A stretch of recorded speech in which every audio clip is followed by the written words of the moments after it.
She wasn't supposed to remember what I buried, but she did. I gaslit her to protect a secret I swore would never surface. I changed her memories. I shifted her reality. But now the journal's back. The reflection in the mirror doesn't match my face. And the woman I thought I broke? She's smiling now, because she's been rewriting me all along. Welcome to the story where gaslighting never ends. Because the moment I stopped manipulating her, she started manipulating me. Welcome to the Skillful Art of Manipulation audiobook.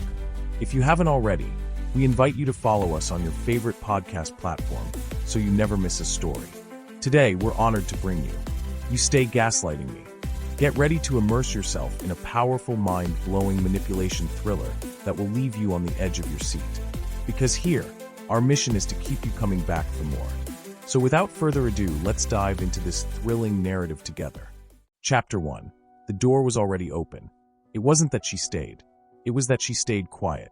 There was a moment, just a sliver of silence between the sound of her keys hitting the table and her breath catching in her throat, when I knew I hadn't gotten away with it. I was standing in the hallway, pretending to look for my headphones, heart punching against my ribs like it wanted out. She came in from work with the same tired grace as always. Hair pulled up, lips pursed, bag slipping off her shoulder like gravity worked harder on her than on anyone else. She didn't look at me right away, but I could feel it. That pause, that subtle tightening in her posture, the shift in her breathing, the fact that she didn't sigh the way she usually did when she walked through the door, like the weight of the world finally got to rest for a minute. No, this time, the weight stayed on. "I saw your phone," she said eventually. Her voice wasn't angry, not even sharp. It was worse than that.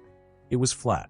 I turned around slowly, trying to conjure up a smile that didn't feel like a mask, but already knew I was too late.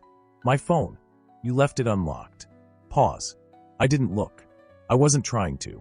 It just lit up, and I couldn't not see it. She looked at me now. Not through me, at me. Like I was something she'd picked up at a thrift store and suddenly realized was more dangerous than valuable. I walked closer. Too close.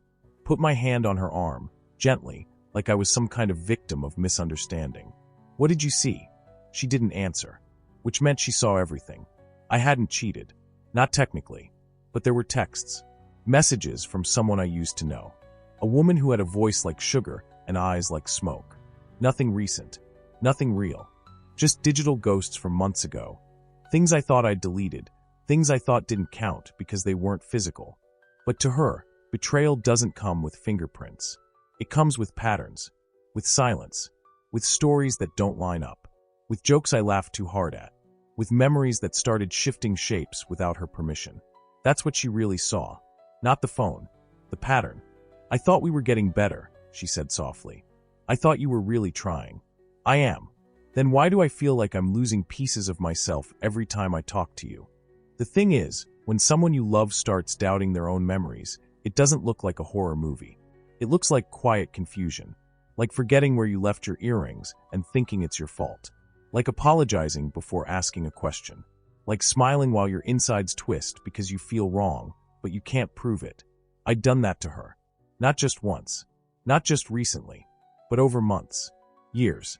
I don't even remember when it started. But here's what she didn't know. I stopped doing it to protect myself. Now, I was doing it to survive her. Because something about her had changed. She didn't cry when she found the texts. She didn't yell. She didn't leave. She stayed. And now I don't think it's because she's in love. I think it's because she's planning something. That night, I couldn't sleep. She lay beside me, her breathing even, her body warm, but I could feel the space between us, wide, echoing, like we were on opposite sides of a canyon and pretending the bed was a bridge. Around 2 a.m., I got up and went to the kitchen. Her notebook was there. Not the usual one. A new one. Black. Smaller. Untouched. I opened it. The first page was blank. The second wasn't. Let's see if he notices what I changed tomorrow. He still thinks he's in control. That's how I know I'm winning. I snapped the notebook shut. Stared at the hallway mirror. For a second, just a second, I thought I saw her standing behind me.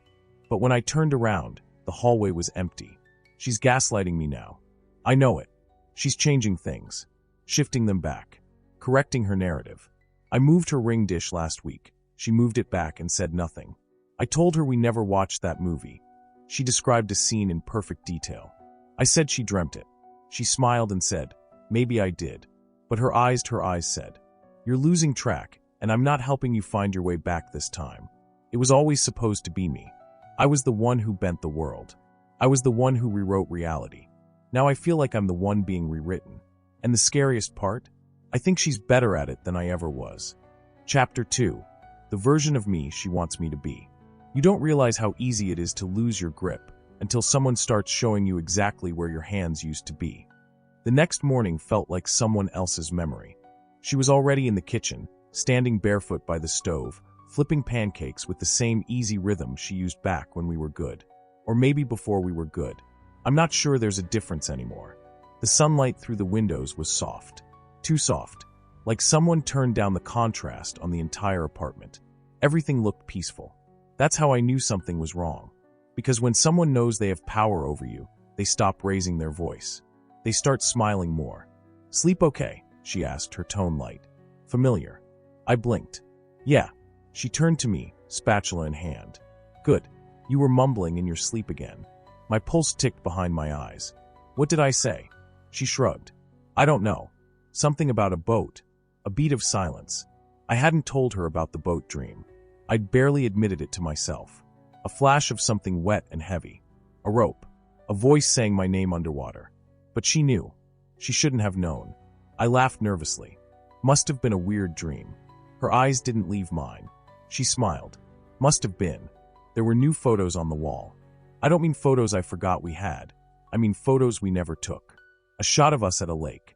Me with my arm around her, holding a fishing rod. Smiling. She's in a white sundress. I hate fishing. She hates lakes. But there we were. I stared at the frame for almost a full minute before she walked up behind me and said, "That was a good day, wasn't it?" I turned to her. My voice caught in my throat. "We've never been there." She blinked. Frowned. Not confused. Just disappointed. "Babe, we took that during the summer we got the Jeep. Remember? You got sunburned so bad you peeled for days."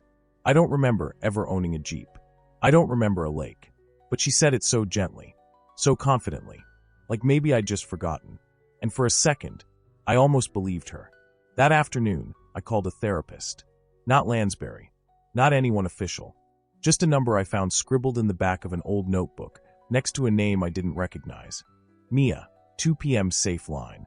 I don't remember writing it. When the voice on the line picked up, it was soft. Calm. "This is Mia." I hesitated. I think someone's rewriting my memories. She didn't laugh. She didn't ask my name. She just said, "How long has it been happening?" I told her everything. Well, not everything. I told her about the photos, the journal, the texts, the way my girlfriend says things that fit but feel wrong. Mia listened quietly. Then she said, "When someone has been manipulated for too long, they start to internalize the rhythm of it. Even when the manipulation stops, the pattern continues in their head." What does that mean? It means she might not even have to gaslight you anymore. Silence. Then, "You might be doing it to yourself now."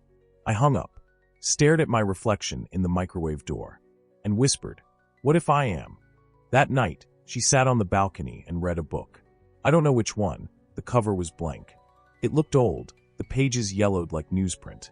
I watched her from the hallway, hidden behind the curtain. She didn't move for almost an hour. Just sat there, legs tucked beneath her. Calm. Unbothered. When I finally walked out and sat beside her, she didn't look up.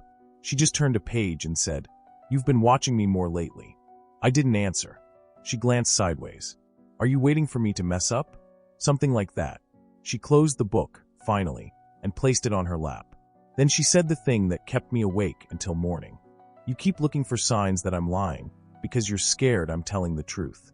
The next day, I found my own handwriting on a sticky note I never wrote, stuck to the inside of the bathroom mirror. She was always 10 steps ahead. You just stopped counting. I tried to confront her again. Sat her down. Tried to stay calm. "I think you're changing things," I said. She furrowed her brows. "Changing what?" "I think you're rewriting details. Replacing memories. Maybe even making me forget things." She looked at me, eyes wide, and whispered, "Isn't that what you used to do?" Silence. She leaned closer. Her voice dropped to a whisper. "Or are you mad because I'm better at it than you were?" I stood, shaking. I walked to the bathroom, locked the door, and stared at myself in the mirror. I touched the glass. My reflection didn't move right away. I don't know if I'm being manipulated anymore. I don't know if I ever stopped. All I know is, she smiles in her sleep now. And that smile feels like the most dangerous thing I've ever seen. Chapter 3. Found footage of a life I didn't live. There's no such thing as reclaiming control once you've taught someone how to take it from you. It started with a folder I didn't remember creating. On my laptop, buried deep, hidden under layers of renamed documents and blank PDFs, titled Project May. I hadn't opened that laptop in weeks. I hadn't even used that password in months. But there it was waiting. Inside the folder were 6 video files, each one timestamped, each one labeled with her name. Except here's the thing. She wasn't in any of them. Only I was. The first clip was shaky, surveillance-like, filmed from an angle just above the bedroom door, where no camera should have been. I was lying in bed, eyes open, staring at the ceiling like I was waiting for something to fall from it. Then slowly I sat up and began talking. Not to anyone, not to the camera, to the air. She knows. She's watching me while I sleep. She moves my things when I'm in the shower. She left that sticky note. I didn't write that, but she smiles like it's all still normal. Like she doesn't know I'm catching on. I think she's replacing me. I think she already has. I paused the video, backed away from the laptop. My stomach turned in on itself, because I didn't remember ever saying those words. I didn't remember the night, the conversation, the feeling, but it was my voice, my face, my body, just not my memory. The second video was worse. I was in the living room this time. It was daytime, bright, warm. I looked normal, calm, smiling, except I wasn't alone. A woman sat across from me. Not her. Someone else. Someone with curly brown hair and gold bracelets and a voice like melting ice. She was asking me questions. Do you think she's capable of harming you? Has she ever repeated phrases you know you only said once? Have you considered that she's doing all this to show you who you really are? I laughed in the footage. Said something about paranoia. Joked about being a writer. But my hands, they were trembling. Then I said something I wish I could forget. I think she's not the only one gaslighting me. The screen went black. When I looked up, she was standing in the doorway. My girlfriend. The woman I thought I'd broken years ago. Only she didn't look broken now. She looked curious. What are you watching? She asked softly. I slammed the laptop shut. Nothing. She tilted her head. You've been talking in your sleep again. I didn't answer. She walked slowly toward me. Sat on the couch. Too close. Then whispered. Was I in the dream this time? Or was it the other woman again? My blood froze. I hadn't told her about that. I hadn't told anyone. The woman in the video. I remembered her now. Briefly. Flashes. A therapist? A researcher? Someone I only met once. Her name started with a C. Or an M. Or, I don't know. Maybe she wasn't real. Maybe I made her up. Maybe she put her there. Later that night, I checked my phone for the voice memos app. It was gone. Deleted. When I reinstalled it, one file remained. Untitled. 37 minutes long. I pressed play. My voice. Whispering. Rambling. Circling. Over and over. I didn't mean to. I didn't mean to. I didn't mean to. She's not the same anymore. She's someone else. What if she's doing this because I taught her how? What if I left the door open and she walked through it carrying all of me? Then silence.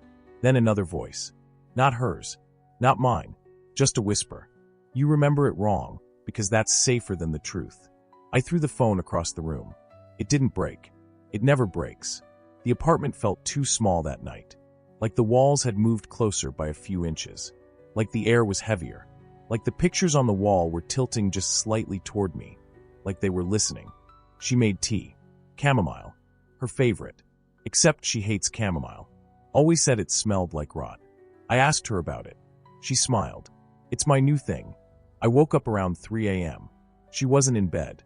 I found her standing in the hallway. Barefoot. Wearing one of my shirts. Just staring at the mirror. Her reflection wasn't smiling. But she was. She didn't flinch when I walked up behind her. Didn't speak. I placed a hand on her shoulder. She whispered, "This version of you, it's my favorite." I didn't sleep after that. I laid in bed and wondered, what version is she talking about? The boyfriend? The liar? The one unraveling? Or the one who never really existed? Chapter 4. The Evidence That Proved Nothing. Gaslighting doesn't erase your memories. It replaces them with versions that don't scream when you touch them. I tore the apartment apart. Not like in the movies. No shouting, no glass shattering, no maniacal breakdown. It was quiet, careful, calculated. I needed proof. Something to tether me to the version of reality that hadn't betrayed me yet. An email, a timestamp, a receipt, something with ink, with numbers, something that couldn't lie. But everything I found was off. Not wrong off. A coffee shop receipt dated 6 months ago, signed with my name, except I haven't been to that cafe in over a year. A boarding pass for a trip we never took. A framed photo of us at a restaurant I've never set foot in, smiling, hands entwined, timestamp in the corner like a signature forged in digital ink. And in all of it, every one, she looked at me like she'd already won. I opened an old hard drive I'd backed up before I met her. Or thought I had. Inside were documents I didn't remember writing, journal entries, drafts of emails, strange diagrams. Flowcharts labeled with phrases like Narrative Control Timeline, Version 3 Post-Breakdown, Subject Response, Passive/Reactive, Test Stable, Primary Memory Anchor. You never said that. I blinked, closed the folder, reopened it. The files were gone. I sat in the dark for a long time after that. No TV, no phone, just the slow, electric hum of the fridge behind me and the crackling in my head where thoughts used to be. She came in around 8, fresh-faced, hair braided, eyes soft, wearing that oversized gray sweater I always thought looked too cozy to be threatening. She kissed the top of my head and asked, "Long day?" I didn't answer, didn't move, just stared at the blank television screen, because in the reflection, I looked like someone else. Later, when she was in the shower, I went back to the hallway mirror, the one that had been there since we moved in. Only now, it was framed differently. The trim was thicker, the glass less warped, the angles no longer quite as sharp. I would have brushed it off as paranoia, except for one thing. My initials were etched into the bottom right corner. Etched, like a signature. Only I never carved anything there. I never touched that mirror with anything sharp. And then I remembered something she said months ago, maybe a year. If I ever needed to prove you were slipping, I'd change one small thing at a time until you begged me to lie to you again. At the time, I thought she was joking. Now I wasn't sure. That night, I tried to trap her. Nothing violent, nothing dramatic, just a simple test. I moved the photo of us at the lake from the hallway to the bookshelf. Then I deleted every trace of it from my phone. I cleared the Google Photos cache. I made sure it wasn't backed up anywhere. Then I waited. In the morning, I stood by the hallway, stared at the empty nail where the photo used to hang. She came out in her robe, sipping coffee. Stopped. Frowned. "Did you move the lake photo?" My throat tightened. "What lake photo?" She looked at me. Softly. No judgment. No anger. Just patience. "The one from summer 2 years ago. The day you made us leave early because of the thunderstorm." I paused. "I don't remember that." She nodded slowly. "That's okay. That's why I'm here." Then she walked over to the bookshelf, picked up the frame, and rehung it exactly where it had been. Same angle. Same dust pattern on the wall. Like I'd never moved it at all. I thought I was catching her. Instead, I caught myself. That afternoon, a voicemail appeared on my phone. No missed call. No number. Just the message. "You were warned.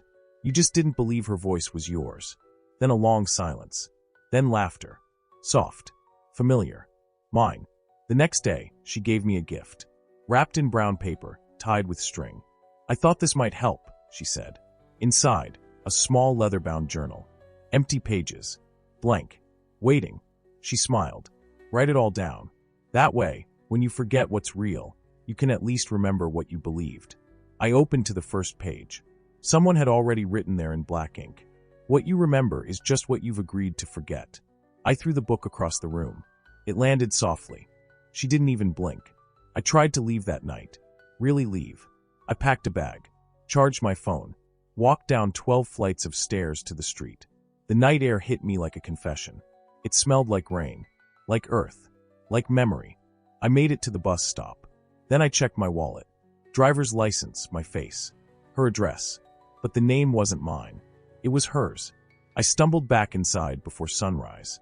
She was waiting by the door. No anger. Just a single question. Are you ready to stop fighting it now? I didn't answer. I just collapsed into her arms. And as she held me, I whispered, "What version of me do you want tonight?" She kissed my forehead and said, "The one who stops asking questions." Chapter 5. The Lie Inside the Language. She never needed to convince me I was crazy. She just needed to wait until I started doing it to myself. Words started slipping first. Small ones, like curtain, or sleeve, or greater. I would reach for them mid-sentence, mid-thought, and they'd vanish, like turning the corner in your own home and forgetting what room you were in. At first, I blamed it on stress, on lack of sleep, on the creeping paranoia that had been crawling up the walls of my skull for weeks. But when I opened my mouth to say microwave, and mirror came out instead, I stopped pretending. I tried writing again. She encouraged it. Left the leather journal in plain sight every morning, a pen nestled in the spine like an invitation. The first few pages made sense. I scribbled observations, questions, time-stamped thoughts. But by the 5th day, my handwriting had changed. It was neater. Not mine. More curved. More feminine. The words weren't mine either. He asked me again if the mirror moved. I told him it never had. But I smiled too soon. I know he noticed. Tonight, I'll move the chair 6 inches. Let's see how long it takes. He's afraid of being rewritten. He doesn't realize I started months ago. I flipped to the final page. A sentence stared back at me. This was never your journal. I closed the book, burned the book, watched the flame eat the truth with the hunger of a god. She didn't ask about it. She never mentioned it again. But a new journal appeared on the kitchen table the next day. Same leather, same pen, already open to a fresh, blank page. The apartment changed again. I know because I measured it. I taped string to the wall, marked every edge, every corner. Next morning, half an inch shorter in the hallway, 2 inches narrower in the kitchen. Even the mirror shrank. Or maybe the frame grew. Either way, something wasn't the same. I began speaking in half sentences. Not to her. To myself. To the air. To the walls. Sometimes I'd say, "Don't forget the. If she moves the. You're not the same since." But the endings never came. They evaporated. Like the words were being edited in real time, cut out of my mouth before they could land. She noticed. Of course she did. She always does. "I think I'm losing language," I told her one night. We were on the couch, her head in my lap, her fingers tracing circles on my wrist. She didn't look up, didn't blink, just said, "Good. Language lies more than silence ever will." That night, I tried to record myself, just to hear what I sounded like, just to remember how my voice used to work, just to prove something existed beyond her gaze. The recording app glitched. Only one file saved. 6 seconds. I played it. It was her voice. "You should stop trying to remember. You already agreed to forget." I stopped trying after that. Time became a suggestion. Days looped. I would blink and find the sun in the same spot as yesterday, or wake up to the exact same breakfast plate, or hear the same conversation repeat, word for word, as if we were actors in a poorly written script. "Didn't we already do this?" I asked once. She smiled, kissed my cheek. "We're just stuck in a rhythm. Happens to everyone." But her tone didn't match the words. And the reflection in the window behind her wasn't smiling. It was watching. One night, I dreamed of the girl again. The one I never talk about. The one I might have forgotten on purpose. The one who drowned or ran, or maybe never existed at all. She stood at the edge of the dock in the dream, soaking wet, face blurred, and she whispered, "You were the first one she practiced on." I woke up screaming. She was already sitting beside me, calm, holding a glass of water, like she'd been waiting for the scream. "Who am I to you?" I asked her the next morning. I meant it. I wanted an answer. A real one. She looked at me like I was a page she'd read too many times. Like the ending no longer interested her. Then she said, "You're the version of you I decided to keep." That broke something in me. Not like glass. More like fabric. Tearing slowly, stitch by stitch, until all that was left was thread. I don't talk much now. I write less. I think mostly in images. Symbols. Her hand. My eyes. A mirror tilting. A door that shouldn't open. A name that feels like teeth in my mouth. I asked her again one night who I was. She was brushing her hair in the mirror. Didn't even pause. "You're my favorite lie," she said. Then added gently, "And the longer you believe it, the more real you become." I looked in the mirror after she left the room. I saw someone. Not me. Not quite. He looked tired. He looked scared. He looked ready to surrender. So I smiled for him. And this time, he smiled back. Chapter 6. The version that replaced me. The lie wasn't that I was being manipulated. The lie was that I was ever real enough to resist it. The man on the screen wasn't me. At least not anymore. He looked like me. Sounded like me. Moved the way I moved when I used to know where my feet were going. But he smiled differently. Softer. Slower. As if smiling was a secret only he understood. She played the footage for me without speaking. Just pressed play, sat back on the couch, and watched me watch myself. "Hey," the man on the screen said, waving lazily. "If you're watching this, then she finally showed it to you." I looked at her. She didn't look back. Only stared at the screen like it was a mirror. "Relax. I'm not a warning. I'm not a threat. I'm just the version of you that figured it out. Or maybe the version she let figure it out. Same thing." I shut the laptop. Hard. Stood up. But the ground beneath me still felt like it moved half a second slower than my body. "What the hell is this?" She tilted her head. "A memory." "Of what?" "Of who you were. Who you could have been. Who you might still be." I wanted to yell. Wanted to throw something. But I didn't trust what was mine anymore. Not my voice.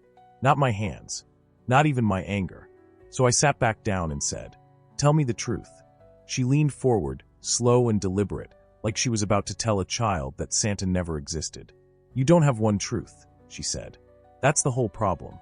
Then give me yours. I've already been giving it to you." "Since when?" She smiled. "Since the day you told me I was crazy." That shut me up. Because I remembered that day. The rain. The argument. Her standing by the door with tears in her eyes saying, "I know what you said, even if you're pretending you didn't say it." And me whispering back, "You're misremembering. You always do this." I remember the tone in her voice when she said, "One day, you're going to drown in your own edits." She stood up and walked to the hallway mirror. Ran her fingers along the frame like she was petting something alive. "You called me fragile," she said. "I thought I was protecting you." "No," she said, voice razor thin. "You were protecting the version of me that wouldn't fight back." She turned then, eyes sharp, expression unreadable, and said, "You're not the victim. You're the aftermath." That night, I tried to leave again. No bag this time. No plan. Just movement. I walked the hallway. The door opened into blackness. No street. No light. No stars. Just absence. Like stepping off the edge of a dream. I closed the door. It vanished behind me. Now there were 3 more doors. All closed. All labeled. Again. Almost. Alone. I chose the 3rd. Inside, the apartment again. But not quite. Colors slightly off. Photos in the wrong frames. A scent I couldn't name. And her, reading on the couch, but wearing the dress I burned a year ago. I backed out. Closed the door. Opened another. Same apartment. Different me. Laughing. Joking. Smiling like nothing had ever broken. She was there, too. Smiling back. Eyes full of love. I slammed the door. My lungs collapsed inside my chest. I'm not the only version. I'm not even the first. Just the one that broke at the right time. The next day, she handed me a folder. Inside, a birth certificate with my name, but a different birthday. An ID, same photo, different address. A journal entry in my handwriting, but written in a language I couldn't read. A doctor's note from a psychiatrist I've never met. A photo of us, me smiling, her laughing, at a beach I've never seen. She said nothing, just placed the folder on the table, kissed my cheek, and left the apartment. I opened the last item in the folder. A voice memo on a USB. Plugged it in. My voice. I give her permission to reconstruct me. I no longer trust my own version. Click. Another voice. Hers. Confirmed. Subject now compliant. Next version may begin. I laughed. Not because it was funny. Because there was nothing left to say. Later, I found the note taped to the back of the mirror. If you're reading this, you're the version that gave up. I whispered to my reflection. What if I want to remember who I was? And it whispered back. Then stop asking her permission. But I didn't. Because I'm afraid that if I take control back, I'll find out I was worse than she made me. Chapter 7. The version that survived. At some point, I stopped trying to be right. I just wanted to feel less wrong. I don't know how long it's been. Not because I lost track of time, but because I stopped believing in it. The clocks still tick. The sun still sets. But days don't move anymore. They recycle. And in every version, I become a little less certain I was ever someone worth remembering. She doesn't lie to me now. She doesn't need to. She just waits until I correct myself. Didn't we already talk about this? We've never owned a dog. No, I remember. You were with me that day. She doesn't push. She doesn't argue. She just lets the silence do the work. And I fill in the blanks like a good student. Because the longer I stay quiet, the more the air calms.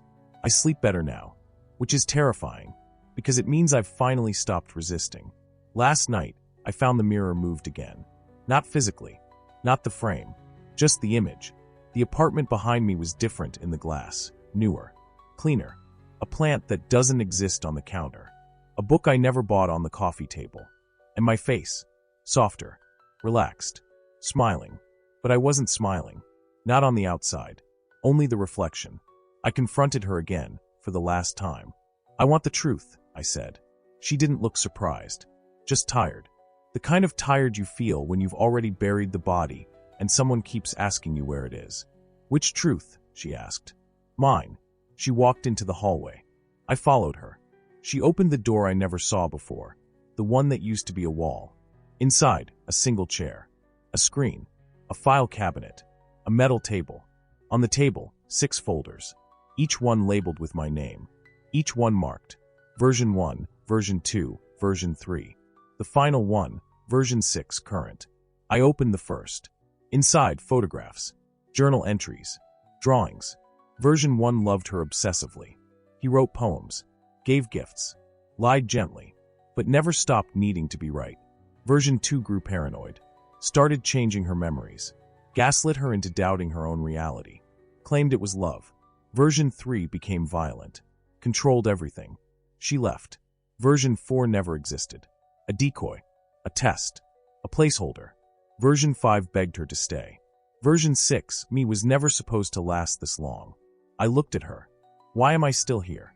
She stepped close, touched my cheek like she was handling something fragile.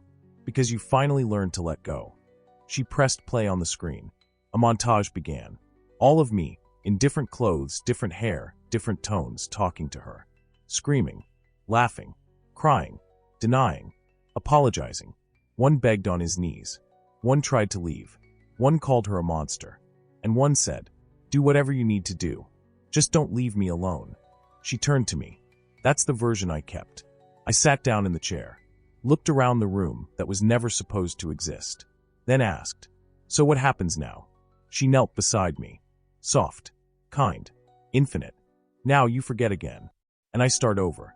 But this time, I'll keep the good parts.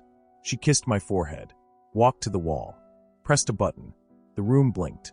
And when it opened again, I was in the apartment. Morning light, the smell of coffee. She was making eggs, wearing my shirt, humming softly. She turned and smiled. You're up. Yeah, I said, rubbing my eyes. Weird dreams. Want to talk about it? No, I said. All right. Breakfast's almost ready. I sat on the couch. The mirror in the hallway was still crooked, but I didn't correct it, because I didn't remember ever needing to. Later, I walked past the bookshelf and noticed a new journal. Black leather. Blank. My name on the inside. In her handwriting. Property of version 7. I smiled, because I felt calm now. Centered. Fixed. And that meant one thing. She did it right this time.